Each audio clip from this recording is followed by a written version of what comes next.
बहुलक की बात करेंगे, ये प्रश्न आपको दिए रहेंगे, जैसे इसमें 1 से 3, 3 से 5, 5 से 7 और 7 से 9, 9 से 11, ये अंतराल हैं और ये बारंबारताएं हैं यानी प्रेक्षण हैं।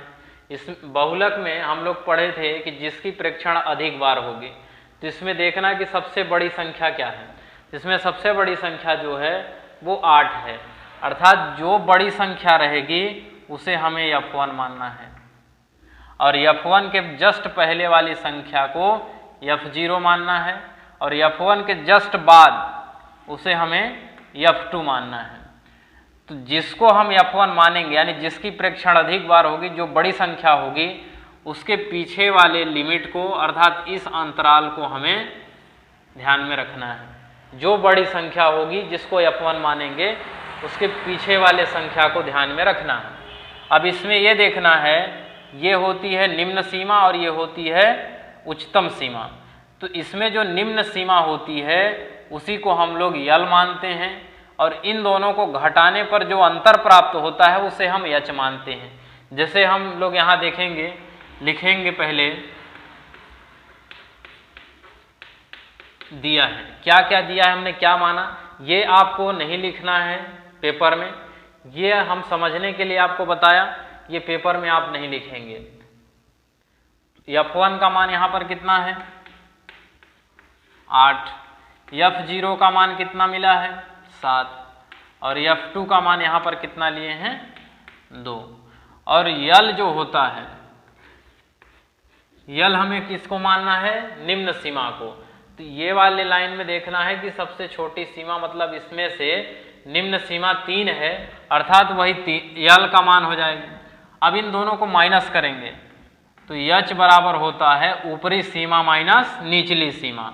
तो ऊपरी सीमा यहाँ पर है 5 और निचली सीमा, उच्चतम सीमा है 5 और निम्नतम सीमा है 3।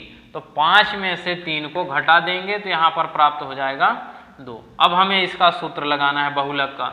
बहुलक को z से प्रदर्शित करते हैं, इसको मोड भी कहा जाता है। सूत्र होता है यल plus F1 minus F0 2F1 minus F0 minus F2 गुणे H, ये इसका सूत्र होता है। जो भी मान हमने माना है, निकाला, वो इस सूत्र में हमें रखना है।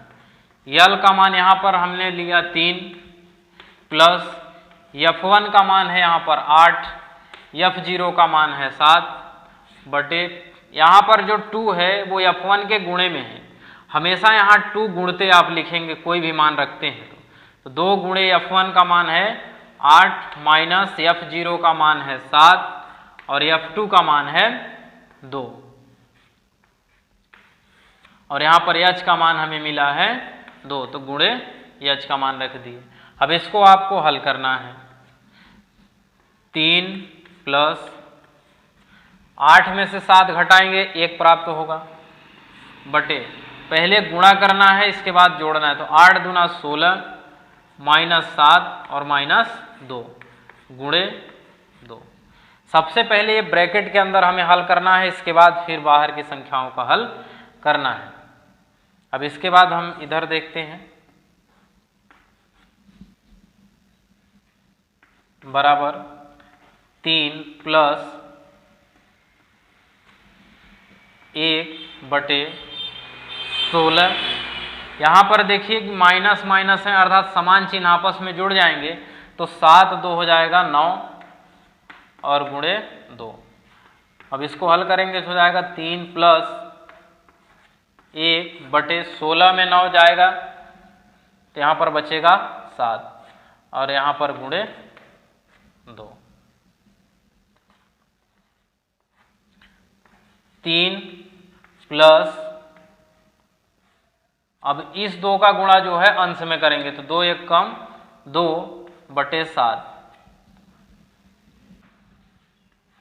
अब इसके बाद हमें क्या करना है, 3 प्लस 2 बटे 7। 2 में 7 का भाग करने के बाद आप जोड़ भी सकते हैं या तो यहाँ पर भिन्न का जोड़ भी लगा सकते हैं, दोनों तरीके से आप इसको हल कर सकते हैं। तो सबसे पहले हमने भिन्न के जोड़ के माध्यम से कर रहे हैं 7 अब 7 का इसके बटे में कुछ नहीं तो गुणा होगा, 21 प्लस 7 से 7 भाग करेंगे एक बार और 2 एक कम 2, तो यहाँ पर हो जाएगा 21 2 23/7। अब इसको भाग कर देंगे तो 3.2 इसका आंसर हो जाएगा। इस तरह से हमें बहुलक ज्ञात करना है।